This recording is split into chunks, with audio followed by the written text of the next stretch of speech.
Welcome to Make the Grade with the Success Doctor, Stephen Green, where you'll discover actionable strategies to help your student to reach their academic goals, to excel at standardized testing, and to plan for the college admissions process painlessly. And now, here's your host, Dr. Stephen Green. Good day, everyone. Steve Green here, the Success Doctor, back at you with another episode of the Make the Grade podcast. You know, I get excited when I have a really high quality guest on the show, which is exactly the case today. Neuro, Noel Foy is our guest today. Hi, Nicole. Hi, Steve. Thank you so much for having me. My name's Noel, and everybody. Noel, am I all right? Everybody, it's so funny. It happens all the time. That's all. Well, there you go. I need the stress. Well, that's a good lead-in for the title of today's podcast, which is The Impact of Stress on Learning. And we have a resident expert on the podcast today. So we were going to jump right into it. Let me give you a little bit of background about the podcast. And Noel, the Make the Grade podcast has basically one mission: to provide parents and students with actions they can take to maximize their education. I would love it if at some point during this or any other podcast, you just hit pause or stop even and just go do something, take action that's going to help you. So let's talk a little bit about Noel. She's a neuroeducational consultant, has her handle as Neuro Noel. She's the founder of AAMPE, and she's the author of ABC Worry Free, a children's book that provides an actionable approach to managing anxiety and includes tips for educators and parents. So we are quite on the same page there. She has her BA in Education Special Ed and her MA in American Studies from Boston College. She served as an educator in various capacities: classroom teacher, learning specialist, adjunct professor, and personal development trainer at multiple locations. So quite a pedigree. Noel? Thank you. So welcome. Glad to have you here all the way from the New England. That's right. And so let's get right to it's a provocative title: The Impact of Stress on Learning, right?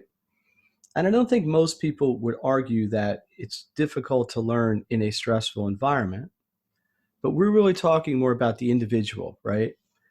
How they react. And just to frame this, in case anybody is living in a cave, we are doing this recording during kind of the midpoint, maybe hopefully possibly even peak of this whole coronavirus circumstance. So everybody's a little stressed out baseline anyway. So what's your take on all this? Is this, pushing the needle over the edge? Is this abnormal stress? Is this just one more thing for everybody to worry about? What are you seeing? What are your observations? Well, I am definitely hearing and seeing more anxious folks, and I think that people have to consider that this is a normal thing to be anxious. And certainly with, the current health crisis going on, it would be completely normal to have an additional set of worries. So I think it's completely normal to a certain degree. What I try to really pay attention to is when people are worrying too much. There are some things we need to be concerned about here and take some precautions with. There are times when, we just get a little bit too hyper vigilant or are on like a spin cycle with worry, and then that really gets in the way of many things. Learning is one, relationships is another, jobs, of course, and then just overall life enjoyment. So I am seeing an uptick. I think that's to be expected. And, with the online learning, there's been a lot of challenges, which I'm sure you've heard about with some of your clients. And some of the students are transitioning really smoothly, and others are really having a challenge, as are their parents. So, of course, there's a lot going on. A lot of parents are dealing with job uncertainty or working from home and trying to juggle and coordinate everything with their kids' online learning. And there's a lot going on. Well, I'm observing many things. But I think if we put it as a broad category, there's clearly an environmental change, right? Mhm. So 6, 8 weeks ago, people would leave, go to work, their kids would go off to school or to daycare. They'd come home, have dinner, and you know, repeat the process, right?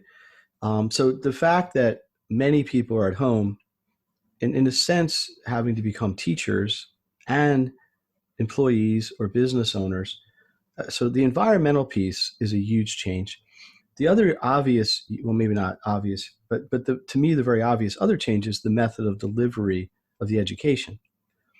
So up till March, whatever, a kid would go to school, sit in a class, the teacher would present the material, do all the things that teachers typically do. And as an educator, I think you would follow this: teach it, give practice, check for understanding, cycle back. There's a process that us teachers go through to try to ensure or feel like our students are learning what we want them to learn. And there's been a disconnect on that level. Let me ask you this. On a baseline level, because you brought up a lot of things that we could talk about, but uh, school for some people is stressful, right? It just is. But let's talk about how you would deal with it, okay? So, what advice might you give to parents that they could give to their children, or maybe directly to the students if they're listening, on number one, becoming aware of when the stress is maybe becoming a little bit off, outside the normal, and maybe some coping mechanisms that you might suggest? Sure.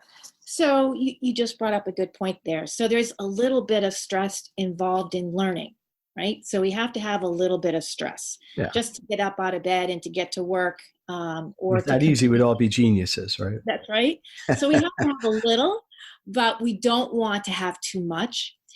We want to kind of have this sweet spot of stress. And what we're noticing is that a lot of kids are not in that sweet spot. They're in this chronic state of stress for many of them. And when I go into schools, I have over the years noticed an increase of seeing more kids acting out, spacing out, teachers having more challenges with behavior issues in the classroom, and parents asking me, what's going on? How come my student is just having so many, challenges with motivation, being self-directed, can't get started? And so I'm hearing this from a lot of different folks, and I'm hearing from a lot of kids saying that they hate school. I'm even hearing from coaches. I work with athletes as well, that they feel that they've taught a play and then the play is not executed, and they're just wondering, are the kids paying attention? There's a lot of questions about what's going on. And when students or human beings, it's any person is in a state of, let's say, frustration, anger, fear, boredom, or a lack of relevance to what they're doing or learning, they're likely to be in a negative emotional state. And when they're in those negative emotional states, they're not very receptive to learning. And some of them might actually have activated their stress response. So that's one thing that I teach all my students. And I feel it's really important for parents to know, and for teachers and coaches to understand the brain, get to know your brain more, and learn how that stress response works so that you can start to notice your warning signs. I work with a lot of students that tend to be anxious. And we have seen an increase, you're probably aware, and many of your listeners might be aware. We've seen about a 17% increase in anxiety over the past decade, and we've seen an increase in depression.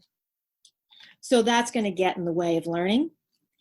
And so I feel helping kids understand you have more control over this than you think by understanding your stress response is a good place to start. Would you like me to give an example of? I would, but before you do, let me just ask you one thing. When you say you've noticed this, I mean, you cited some clinical numbers, right? Obviously, it's also in your personal caseload. I mean,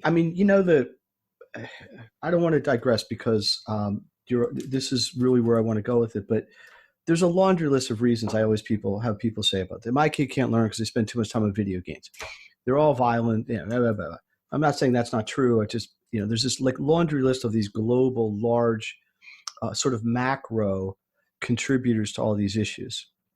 But I think the fact that we have clinical or medical evidence that there's actually a higher incidence. I mean, 17%, it's 1 in 5 people, right? Yeah, it's about 1 in 5. Statistically, right? Or more. Yeah. So if you're in a classroom, I'm a teacher, I got 30 kids in my class. I'm thinking 6 to 8 maybe have some level of anxiety, or maybe not clinical anxiety, but enough off the window of norm to affect their learning ability, right? Right. Is that accurate? I just want to make sure that's accurate. Yes. Or at least roughly accurate. Those are about the numbers we're seeing. So if you think about that in a classroom, that gets very challenging for a teacher. Absolutely, right. And the other students sometimes too. Yeah, if you could cite a case study or something that maybe, because one of the things I usually get is parents will say to me, well, my kid's fine. It's 13-year-old being a 13-year-old, or, fill in the blank on the age and the behaviors. But if you could talk about, maybe cite a case study and maybe just give some non-clinical, we're not talking about medical diagnoses here, but maybe just some signs that a parent or a teacher might be able to recognize that would suggest that, there's a conversation to approach these sort of things. And then, any sort of coping tactics, would be awesome. So let's start with a case study. I'm sure you probably have 1,000 of them, but I do. Anyone that comes to mind here in particular? Well, I could start with myself. So Okay. I can tell you as a kid, and I can integrate learning about the stress response at the same time that I start with myself. And then I can tell you about— So we're flashing back 15 years when you were in high school. Oh, yeah. Add a few more digits to that. I was never very good at math. I'm a math teacher, but go ahead. So I didn't understand the stress response as a kid. I didn't understand this as an adult. I was never trained in this as a teacher. I'm a former classroom teacher and learning specialist. I was never trained, in my teacher preparation about understanding the neuroscience and how the brain likes to learn and how we can use this to our advantage. So, and I can tell you how I got into it if we have time at some point. But as a kid, it would have been very helpful for me to understand my stress response. On the way to science class, and I know that this is one of your favorite topics, science and math. On my way to science class and sometimes math class, I'm thinking worried thoughts. So the science class is my trigger. I'm thinking worried thoughts as I head to that science class. I'm thinking that teacher doesn't really like me. I'm not doing really well in this class. I don't understand the information. I walk into the class, teacher's, looking at me. I'm interpreting that look to mean that I don't really like you. And I'm starting to have more worried thoughts. That activates a part of my brain called the amygdala. And it sends this Mayday message to my brain that my girl's in trouble. Which probably spirals it even worse. That's right. And then what happens is all these stress chemicals start to flood through your body. And now physiologically, you feel different. So now I'm sitting in class feeling that rapid heartbeat. I'm feeling a little stomach ache. I'm, distracted by those physical sensations. And then my mind is going on spin cycle again about, like, I'm now playing a video in my mind that she's going to call on me. I'm going to be embarrassed. I'm not going to know what I'm talking about. I'm going to look stupid. And before you know it, I'm in fight, flight, or freeze. So that's how that stress response cycle works. And go ahead. I want to ask you a question when you're done, though. So with fight, flight, or freeze, what it looked like for me was freeze. I had that deer in the headlights look. Please don't call on me because I have no idea what you're talking about. And I just had this kind of rigid, stuck look. And what I remember about that class is just please don't call on me. I have no idea what you're talking about. I don't remember the content because I was so focused on, being afraid. Almost a survival issue. That's right. I mean, not So what literally, happens but in mentally. those moments is your learning part of your brain, your prefrontal cortex is basically blocked. It's like a stop sign goes up in the brain. You're present in that classroom, but you're not taking in the information. Because So you're too worried about your own self-care in a sense. That's right. So Right. like, say, for example, Steve, if a lion walked into your office right now, as much as we'd love to continue this conversation, you're going to go to fight, flight, or freeze, right? And so we're not going to be in a state to learn in this moment. And for many kids, they're feeling like there's a tiger chasing them in the classroom. Interesting. So when I go into school, what I'm seeing in real time are the kids who are acting out. So I know a lot of those kids are in fight mode. I'm seeing kids spacing out a lot. So that's the freeze mode. They could be in freeze. And then I see those kids that just play dead. They just put their head down on the desk and they're just done. I'm done. You also have those kids that are asking to go to the restroom or the nurse a lot. So those kids are in flight. They just want to escape and get out of there. So that's what I'm seeing in real time. Is there any is there an age demographic, for example? Are you seeing this more, let's just say, in a 10th grade environment than a 5th grade or a 2nd grade, or is it like, does it take a person time to sort of build up this self doubt, or I don't know if that's the best choice of words. I mean, are you finding that you get a higher incidence this as classes become more complex and the academics become more challenging, or is it is what it is? What I'm seeing now is it's happening more frequently at all ages. And what I'm noticing is we're seeing this happening more at younger ages. That's the trend. Yes. We used to see this, maybe as things really ramped up competitive wise, and the stakes were really rising. Maybe you'd start to see a little bit in middle school, but more in high school. Right. Mm-hmm. Now we're seeing it, even at very young ages. It could even be, primary grades in elementary school. I'm sure some of it is real. I mean, listen, not everybody is great at it. What you're describing was sort of me in English class, because I never really liked to write, but I dealt with it. But how much this has to be one of these, like, maybe in the beginning it's like 5%. Like, I don't like math, I'm afraid. And then over time it becomes an overwhelming phenomenon, or could be almost sort of crippling in a sense mentally. How do you? I mean, what's the coping? What's the treatment? Is it? I'm sure it's multifarious, but where do you start? Recognition. So one of the first things I do is teach kids about their brain. And I teach them about that stress response. And I want them to be able to repeat it back to me, go teach that to your parents or to a friend. And they start to notice their warning signs. So these are all real symptoms, those sensations you're feeling in your body. Because the brain does not discern between, let's say, a real emergency like a fire, right? Mm-hmm. Or a perceived threat. Let's say, for example, my smoke detector went off right now, right? We might, say, wait a minute, is there a real fire here? Or is it just because my husband is making toast and, right. Right? So is this a life-threatening situation? Or is this just maybe an annoyance or something that's worrying me? The brain doesn't see the difference between those two threats, and it does its job of kicking into the stress response because it wants to protect us. So we can't completely eliminate anxiety because we need that stress response to work when there is a real emergency. But what's happening for a lot of kids is they're perceiving some of these non-life-threatening emergencies. Let's say it's taking a test, could be one that could trigger one child. Going to a sleepover might trigger another child.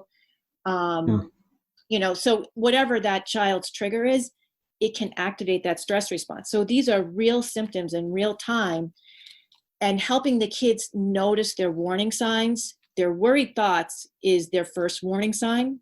So if I start to notice, oh gosh, I'm going into science class now, I don't know this information, I didn't do the homework, oh boy, might have a pop quiz, I have to really catch myself with those worried thoughts.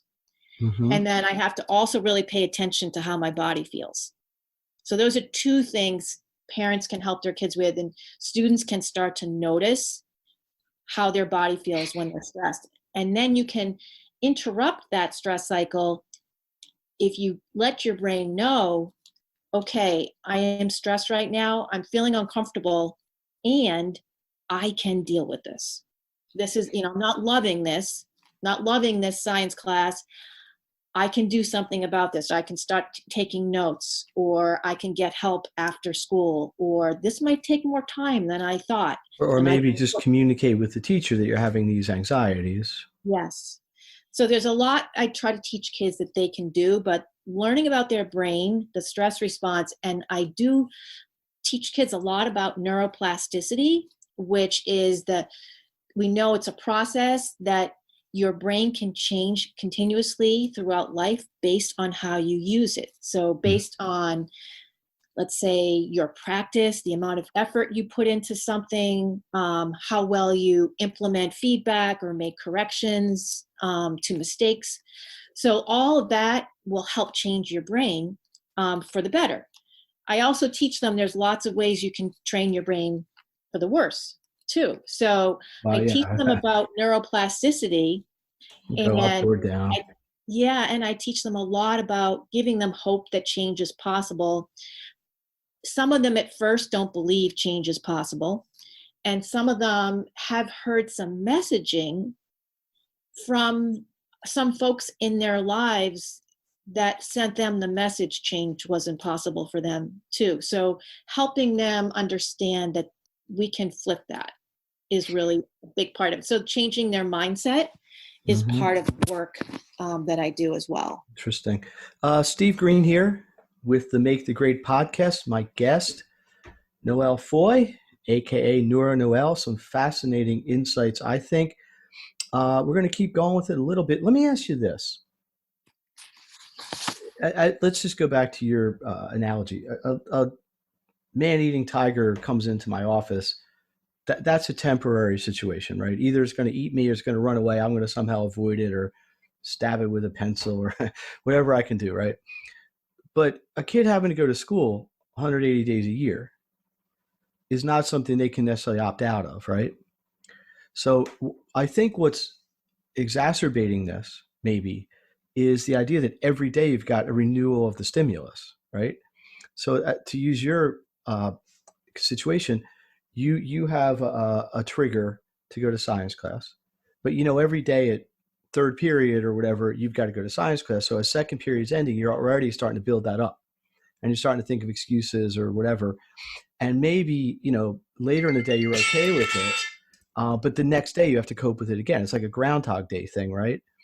That's right. So I think part of this, which I think is excellent, is teaching the coping and the recognition to break this cycle. Otherwise, it could easily, by October, November, December, or whatever, you're spinning out of control with it. The other thing you brought up, I think, is really interesting because I see this a lot in the academic side. And probably the word is enabling, right? The students need a positive reinforcement system.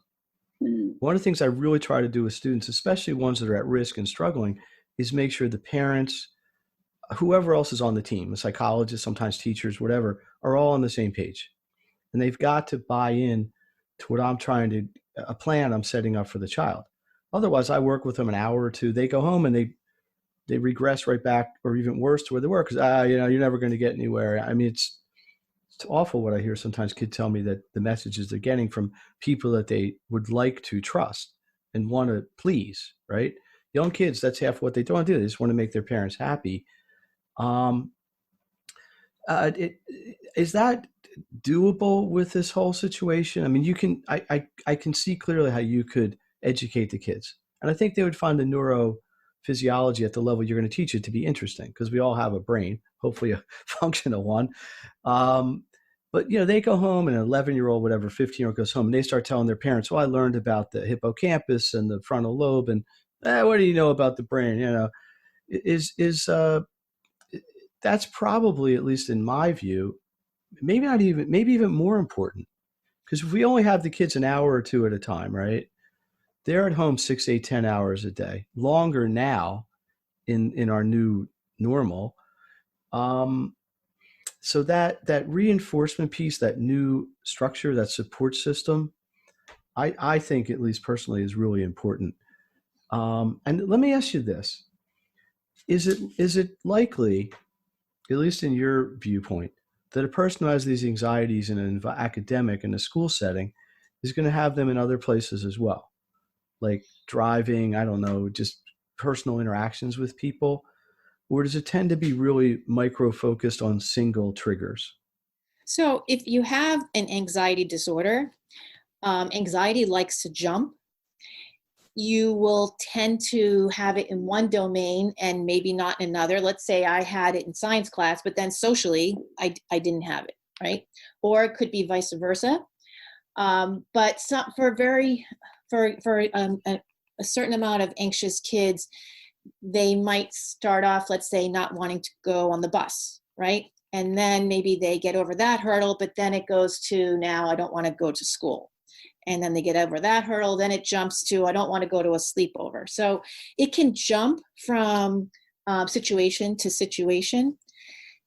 And if kids, so what I want to really send the message about is that anxiety is treatable, so for kids that are having challenges with anxiety, whether it's let's say a full-blown anxiety disorder, or you're just having some anxiety, especially with what's going on in the world now, this is a great opportunity to learn coping skills. Mm-hmm. I think parents too, it's a great opportunity to send that messaging for themselves and for their kids. And, in my book, one thing that I do teach my students and teachers too is, and I've used it with athletes and coaches as well, is the ABC strategy. And the strategy incorporates mindfulness and cognitive behavioral therapy, which we can dive into, in another conversation. But those are two effective treatments for anxiety and to help kind of calm people. So the A step is about accepting how you feel. So let's say I'm petrified to make mistakes in science class. I have to accept that. As a kid, I didn't. I was just getting mad at myself and I was very frustrated. What's wrong with me? So you accept how you feel. That automatically brings, that's the A. That's the first step. That brings automatically the anxiety down a notch. Then, I talked about in that stress response, how we get those worried thoughts that send those Mayday messages that make our body feel different. So now we have to reset ourselves with some slow, deep breathing. So that's the B step. By breathing slow and deep, you're going to help bring that anxiety down a little bit more, so you can reset and get your legs back under you so that you could be receptive to learn again, right? And then the C is about changing your thinking. So let's say I'm thinking I can't make a mistake in this class. I'm going to get yelled at, or I'll be humiliated. I have to flip my thinking to something more productive, such as, hey, mistakes help me learn. Mistakes are going to help me by correcting these mistakes. I'm going to take my game to the next level. Mistakes are just part of the learning process. Always will be.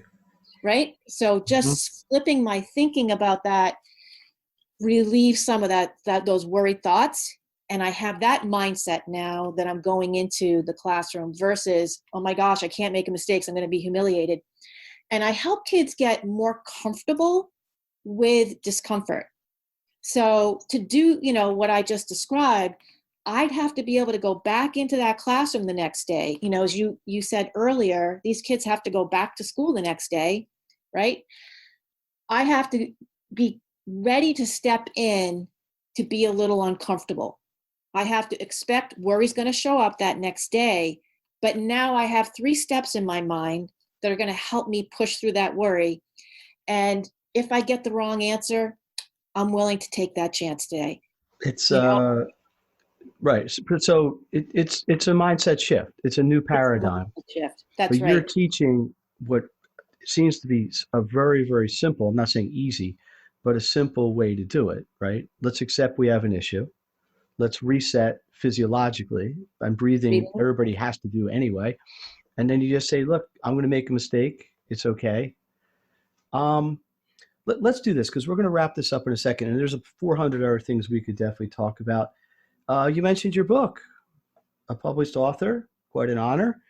You want to talk about that and plug that for a minute, and then we're going to kind of wrap this up and talk about our next conversation. So tell us about your book. What's it called, first of all? So the book's called ABC Worry Free. Oh, And I wrote this book, Steve, in a response to the spike that we were seeing in anxiety.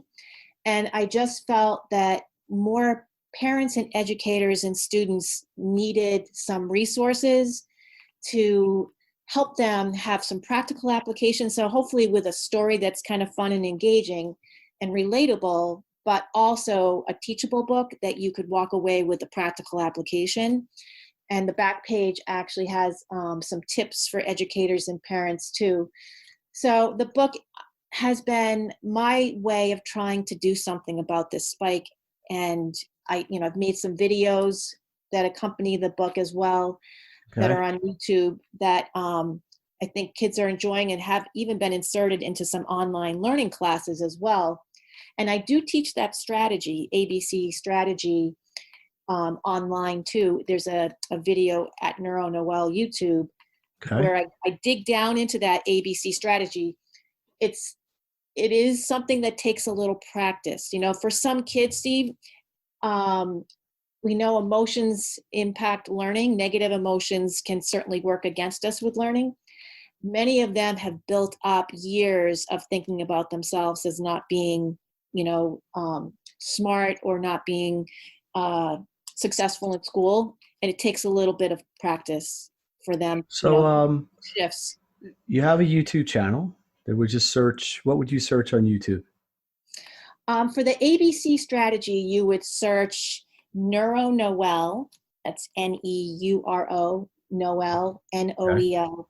Not ABC Nicole. No, not strategy. Nora Nicole, Nora Not Noel. Nora Nicole, but I like that name too. I got the Honestly, my mother does and it. we'll put this all in the show notes. For the parents out there who are saying, wow, I got to get a hold of this book.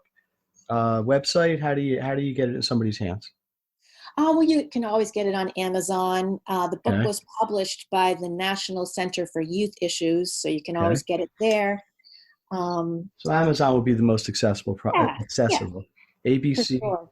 where if it's interesting. I had a guest on yesterday, and I think they needed your book. They were so worried about saying the wrong thing, making a mistake, not having their image on the screen completely perfect, and I think it got a little bit in the way of their ability to communicate what they really wanted to say.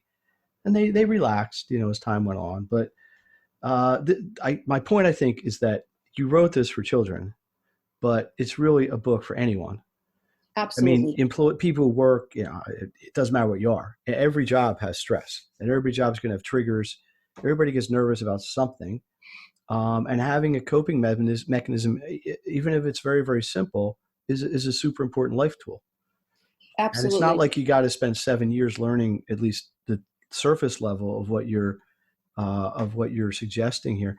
Let's close it out like this, because I would love to have you back on some future episodes here. We've got way more things we can dig deep into, but just to summarize and chime in here whenever, as an educator and a person boots on the ground, you have observed, and this is substantiated by research, a significant increase in anxieties and anxiety behaviors in kids, and worse, it's presenting at younger and younger levels. Your mission is to help teachers, parents, and students themselves, most importantly, learn coping mechanisms to address this. Did I miss anything? No, basically that's it in a nutshell. I do trainings with teachers. So I do teacher trainings, I Okay. do parent workshops, and then I still work just like you do with one-on-one with students, providing support as well. Um, and my key topics are anxiety, executive function, metacognition, and growth mindset, and helping kids, like to your point, you're always talking about maximizing learning, Yes. help them maximize their learning and their performance. And stress really can get in the way of that when they have too much stress. So helping teachers with this is something that, unfortunately, unless you have teachers who really go out of their way to educate themselves, or they happen to get some professional learning through their school, or they pay for it on their own, this is Mm-hmm. not something that's typically part of typical teacher training. No. So I feel a lot of teachers are up against a lot of challenges that they're not completely prepared for. So I try to help those teachers, with some skills and some strategies that will help them in the classroom, and then help parents. I do a lot of workshops with parents as well. It's a huge vision, but what kind of just popped into my thinking is, it kind of reminds me of the Montessori model, but wouldn't it be kind of interesting if flash forward however many years, there were schools or educational centers where this sort of thinking was sort of like just part of the whole mindset.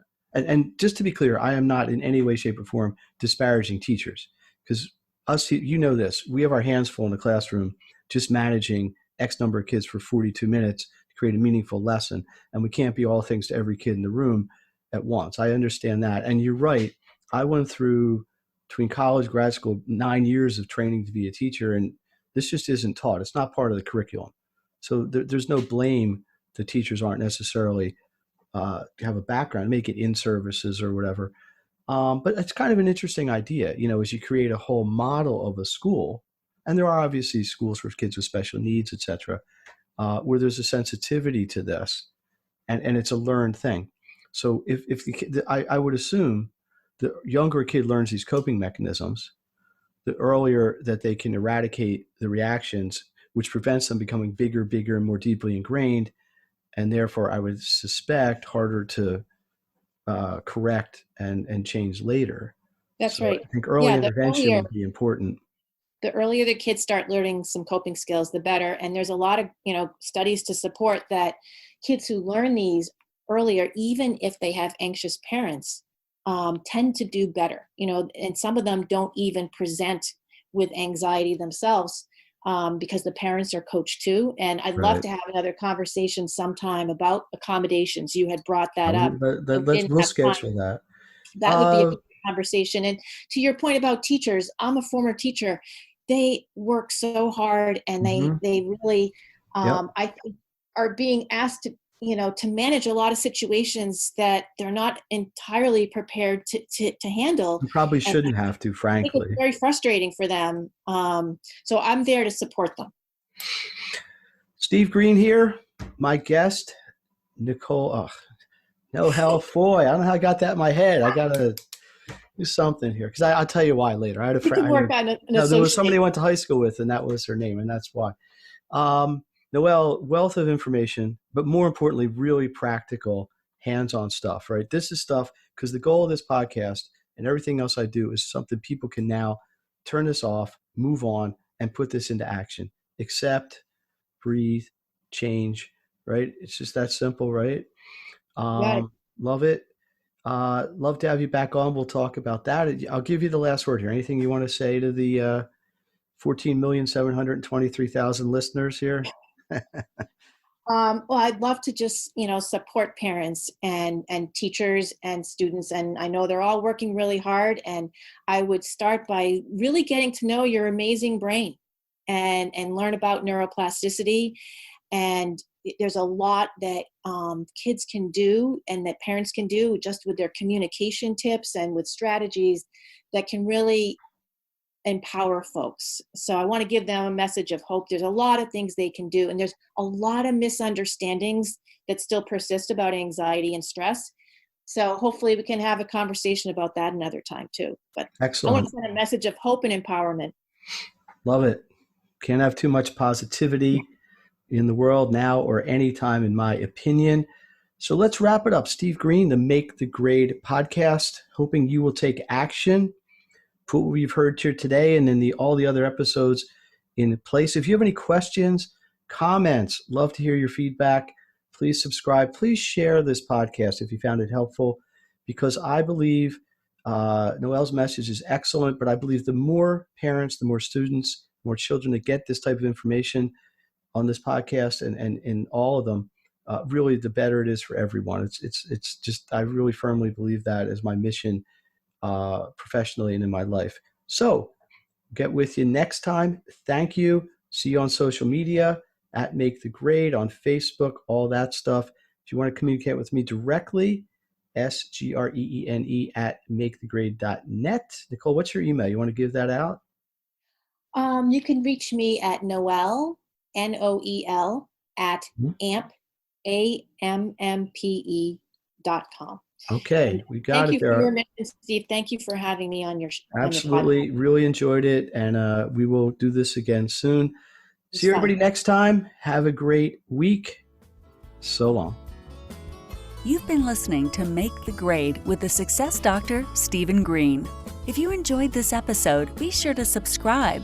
For more resources and support, please visit makethegrade.net.